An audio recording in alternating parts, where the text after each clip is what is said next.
Hello दोस्तों, कैसे हो मेरे सब दोस्त। क्या आप एक लम्हे के लिए सोचना छोड़ सकते हैं? नहीं ना, बिकॉज सोचना छोड़ने के लिए भी आपको सोचना पड़ेगा। तो सोचना तो हम कभी नहीं छोड़ सकते। एक रिसर्च के मुताबिक हर इंसान तकरीबन 35,000 डिसीजंस लेता है एवरी डे। 35,000 डिसीजंस, कुछ कॉन्शियस कुछ अनकॉन्शियस। मगर क्या आप अपने तमाम डिसीजन से खुश होते हैं? नहीं ना। बहुत सारे ऐसे डिसीजंस होते होंगे जिनको आप देख के पछता रहे होंगे। और बुनियादी वजह क्या है? वजह यह है कि उनका आउटकम वो नहीं रहा जो आपने एक्सपेक्ट किया था। सो प्रॉब्लम क्या है? ऑफ कोर्स प्रॉब्लम डिसीजन में थी। डिसीजन जिन बुनियाद पर लिया गया था वो बुनियाद सही नहीं थी। जो ड्राइवर्स और मोटिव्स थे डिसीजंस के पीछे वो रैशनल नहीं थे। So we are actually rational beings, but not really too much, or not enough rational. हमारा अभी भी सोचने का अंदाज बहुत ज़्यादा इमोशनल है। हमारी थॉट्स, हमारा थिंकिंग प्रोसेस, हमारी कॉन्शियसनेस इम्पैक्टेड है इमोशनैलिटी से और इम्पैक्टेड है इरेशनलिटी से। So ये सारे पिटफॉल्स हैं, we call them pitfalls of thinking। ये वो सारे ट्रिप वायर्स हैं जिसके ऊपर आप पाँव रखेंगे, आपकी थिंकिंग प्रोसेस पाँव रखेंगे तो it will burst out, you will have a shock. और some decisions of the life could be life changing as well, but we can not escape from thinking as well. हमें सोचना तो है, हर चीज़ सोच के करनी है। सोच ही हमारा सबसे बड़ा हथियार है। That makes us different from animals. Every day हमारे पास नई सिचुएशन होती है and thinking is the only tool we have. Definitely we learn from our mistakes, but there is a cost of mistakes. कैसे हम ये कॉस्ट कम कर सकते हैं? कैसे हम कोशिश कर सकते हैं कि हमारे decisions more and more rational हो? 100% तो कभी भी नहीं हो सकते, लेकिन relatively compared to somebody else, yes, definitely ज़्यादा रैशनल हो सकते हैं, provided if we know what we need to be careful about।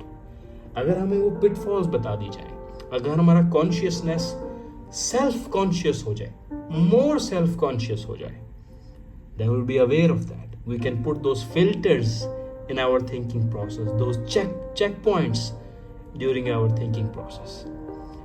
हमारा कॉन्शियसनेस खुद लिटमस टेस्ट कर सकता है, अपने आप को क्वेश्चन कर सकता है कि क्या हम वो गलती तो नहीं कर रहे, क्या हम कोई और गलती तो नहीं कर रहे, क्या हम ये गलती तो नहीं कर रहे। So it means by getting aware of those pitfalls, by getting aware of those tripwires, you can be better decision maker. Slowly, by practicing it even more. ये ऐसे ही है जैसे किसी बच्चे को गोल्ड का तो पता हो लेकिन ब्रास का ना पता हो। सो क्या होगा? Whenever you give him gold, वो उसको गोल्ड समझ के ले लेगा, और जब भी आप उसको ब्रास दोगे, he will still think it's a gold. He will buy it for the price of gold, but he will always have it brass.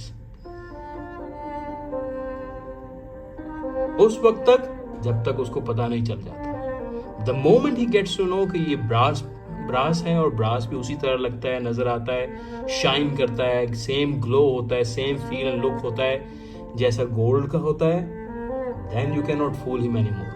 वो हर दफा टेस्ट करेगा। जब भी उसको कोई गोल्ड देगा वो उसको टेस्ट करेगा कि ये ब्रास तो नहीं है। सो एटलीस्ट एक पिटफॉल लेस हो गया। अब वो कम से कम इस धोखे में नहीं आ सकता।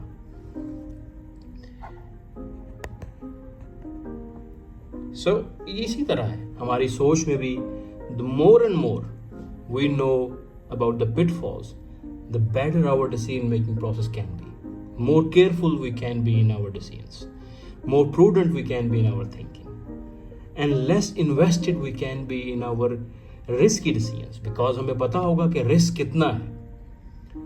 So let me take you on a journey where I would like to share with you some of the pitfalls which you can remember and use as filters in your decision making process. Of course, not in every decision. We have to take 35,000 decisions every day. Majority of them are unconscious decisions where you don't even get to know. You are tuned in and you will just take decisions automatically. However, many of your important decisions where you have time to think over and you know they're gonna impact your life a big time, so of course you can always use these tools, these pitfalls as litmus test, but it's only possible जब आपको पता होगा. So let me tell you some of the pitfalls that I'm sure you're gonna have fun listening and knowing about as well. I will try to make it very casual and natural discussion. So मेरी कोशिश ये होगी कि मैं आपको rough डिबेली की एक book use करते हुए, ताकि हम एक स्ट्रक्चर को फॉलो करते रहें, आपको ये pitfall बताऊं. The book name is The Art of Thinking Clearly. I will not narrate it one word by word. I will use my own examples, but I will use it as a sequence guide. So we will try to make best use of already the literature available on this topic. Okay. So the first one, जिसको नाम दिया जाता है survivorship bias. Yes, survivorship bias. Okay, it will get clear why we call it survivorship bias, and I'm sure you will get to know when I will explain it. Another simultaneous topic or heading of this pitfall is why you should visit cemeteries. क्यों आपको कब्रिस्तान ज़्यादा से ज़्यादा visit करना चाहिए, क्यों आपको कब्रें देखनी चाहिए. What do you see in कब्रिस्तान, ग्रेवयार्ड में, cemeteries में आपको क्या नजर आता है? Of course, dead people. You don't see the dead people, but of course you see the graves of dead people. You see the people, the living beings, the living legends who were sometime walking on the ground are into the earth now, deep, few feet deep into the soil. Okay, so something which was superb one day, but not so much another day, and there are so many of them. बहुत सारे लोग हैं जो कि बहुत भरपूर जिंदगी गुजार रहे थे और आज जो है वो दफन है. सो क्या पिटफॉल है, यू विल सूल कनेक्ट. सो लेट्स से आपका एक दोस्त है, दोस्त का नाम हम एक्स रख लेते हैं. सो मिस्टर एक्स जो है वो एक नॉर्मल लाइफ गुजार रहा है, एनी यूथ, और he watches TV, YouTube, the media around him, और वो देखता है कि आसपास हर तरफ हीरोज ही हीरोज हैं. There are YouTube heroes, everyday लोग जो हैं वो सक्सेसफुल हो रहे हैं. वो मूवी स्टार्स को देखता है, वो रॉक स्टार्स को देखता है कि यार एवरीबॉडी सक्सेसफुल. सो वो भी एक मूवी स्टार बनने का सोचता है, कहता है यार सब मूवी स्टार बन के कामयाब हो रहे हैं, he has some germs of acting as well, so मैं भी मूवी स्टार बनता हूँ. क्या ख्याल है आपका, क्या सक्सेस रेट होगा या क्या चांसेस ऑफ सक्सेस होंगे उसके मूवी स्टार बन के, उसी तरह का एक सक्सेसफुल स्टार बनने का जो कि टीवी पे, वीडियो पे, मूवीज पे हमें नजर आ रहे हैं? Any guess? यस, स्टैटिस्टिकली बहुत कम, क्योंकि हमें जो सारे स्टार्स नजर आ रहे हैं वो हैं जो ऑलरेडी सक्सेसफुल हो चुके हैं. वो बहुत सारे स्टार्स जिन्होंने मिस्टर एक्स की तरह स्टार बनने का सोचा था, ये सोचा था कि हम भी इन स्टार्स जो टीवी पे नजर आ रहे हैं, जो मीडिया पे नजर आ रहे हैं, इनको फॉलो करते हुए हम भी सक्सेसफुल बन जाएंगे, because all of them that we watch on the television are successful. So statistically उनके माइंड ने ये सोचा कि 100% सक्सेस रेट है. All 20 of them, let's say, that they watch on the television are successful. So success rate 100%. So why not to step into that field? But they never appeared onto the screen many times. So ये एक pitfall है, और यही pitfall है कि वो बहुत सारे स्टार्स जो कब्रिस्तान में दफन हो गए, जो कभी स्क्रीन के हीरोज न बन सके, वो कब्रिस्तान में, वो ग्रेवयार्ड्स में, उनकी सेमेट्रीज हैं, not literally the cemeteries, but I means उनकी दास्तानें, उनकी वो एफर्ट, उनकी वो डिसीजन जो हैं वो इसी तरह हैं जैसे कब्रिस्तान बन गए. लेकिन आज आपको वो नजर नहीं आ रही, because you are being overwhelmingly thrown bye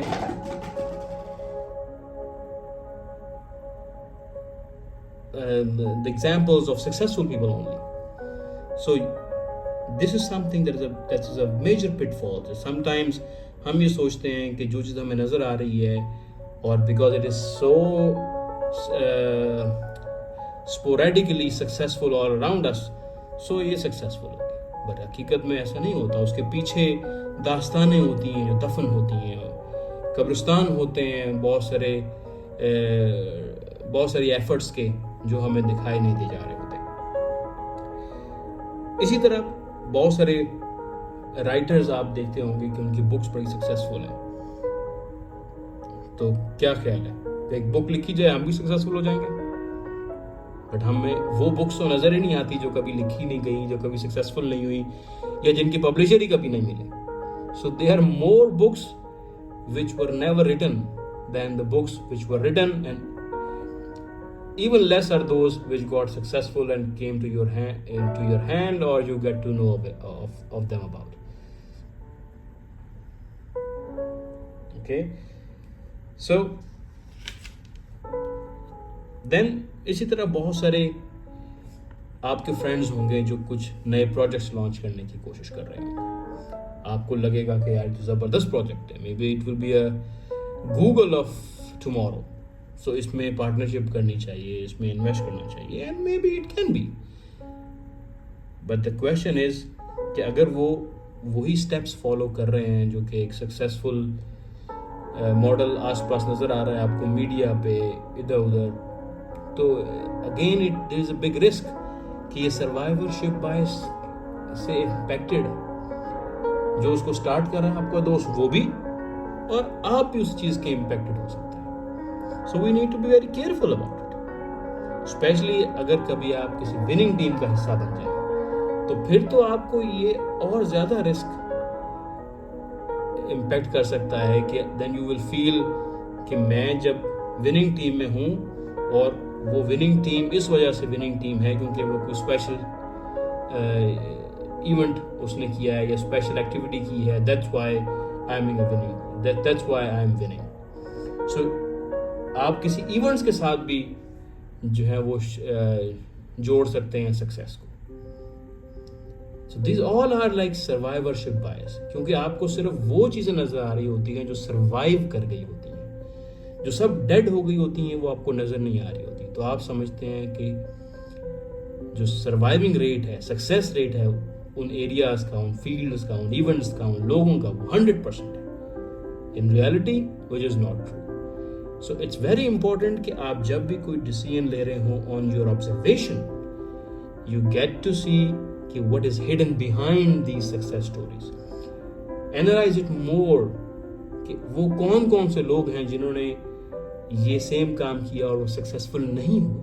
and many times believe me, जब आप उन लोगों को दरियाफ्त कर लेंगे जो सक्सेसफुल नहीं हुए, या वो स्टोरीज, वो इवेंट्स फाइंड आउट कर लेंगे जो सक्सेसफुल नहीं हुए, you will be amazed to see कि many of them had the same roots, same plans, same activities, same investment, everything is almost same, but still वो successful नहीं।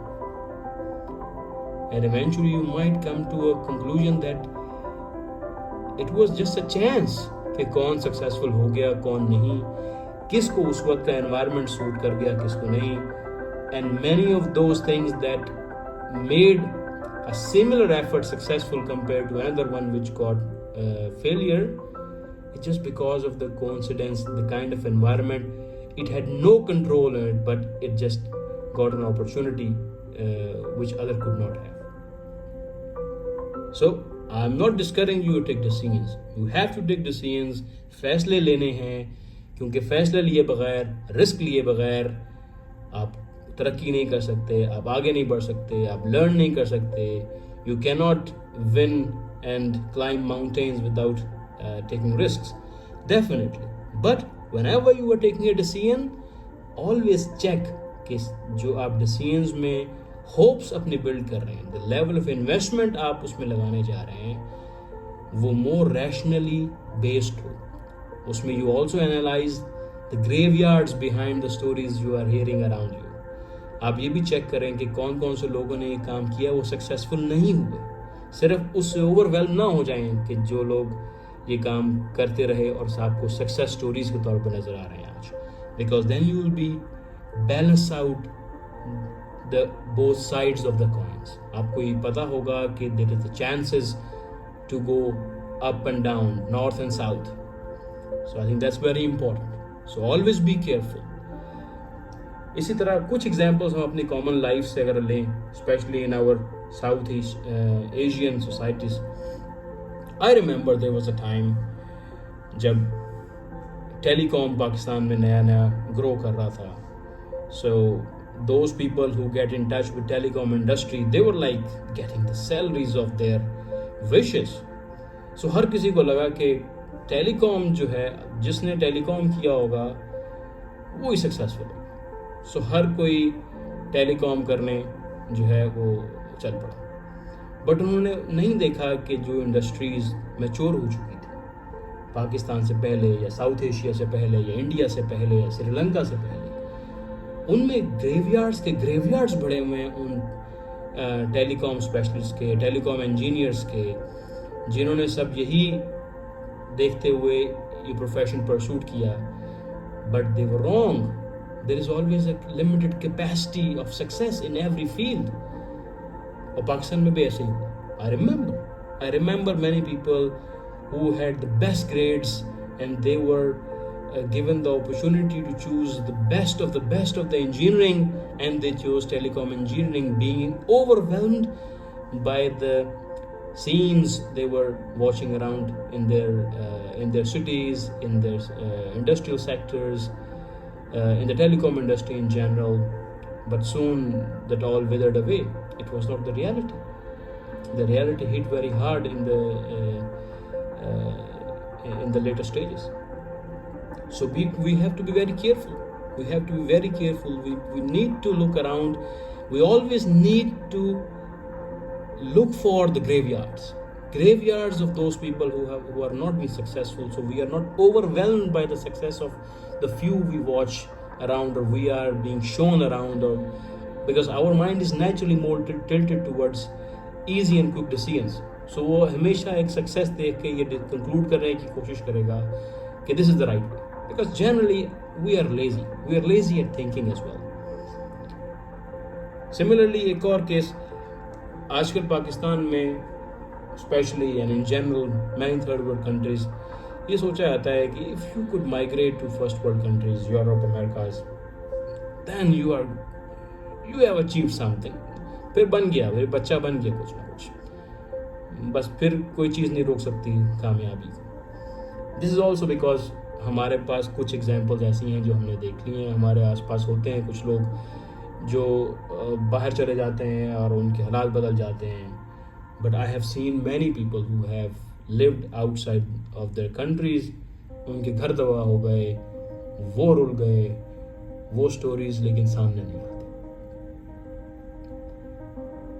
वो गमगीन स्टोरीज होती हैं, वो दब जाती हैं, बिकॉज जनरली वो फैमिलीज ही रुल जाती हैं और वो अपने आप को सरफेस ही नहीं कर पाती हैं, और एग्जाम्पल्स जो हैं वो डार्कनेस में चली जाती हैं, वो सेमेट्रीज में चली जाती हैं, और एक इम्प्रेशन बन जाता है कि if you are outside the country then you are growing like anything, then you are the best, you are on the top. और ये चीज़ आज का सर्वाइवरशिप बायस है पाकिस्तान में. एक ज़माना था MBA was a similar thing. जिसने MBA कर लिया वो कामयाब हो गया, because at that time there were limited MBAs and people used to see them only कि जो भी वो MBA कर रहा है वो सर्वाइव कर रहा है, वो टॉप पे जा रहा है. But they didn't see कि many of those who did MBA who failed around them, who could not get even jobs later on when industry में बहुत सारे MBA हो गए, even more so. But then it was obvious कि लोग कब्रिस्तानों को नहीं देख रहे थे, लोग ग्रेवयार्ड्स को नहीं देख रहे थे. So that's the advice number 1.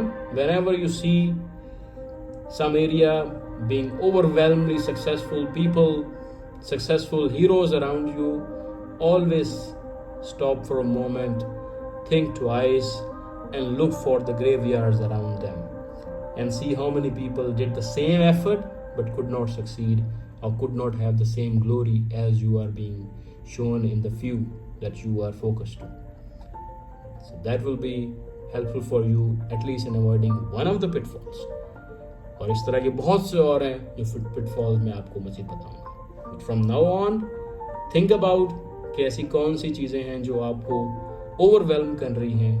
Tell me as well share with your friends, and think twice. I'm sure you will be able to find those graveyards and you'll be able to successfully maneuver your decisions and take yourself away from survivorship bias. Thank you very much. See you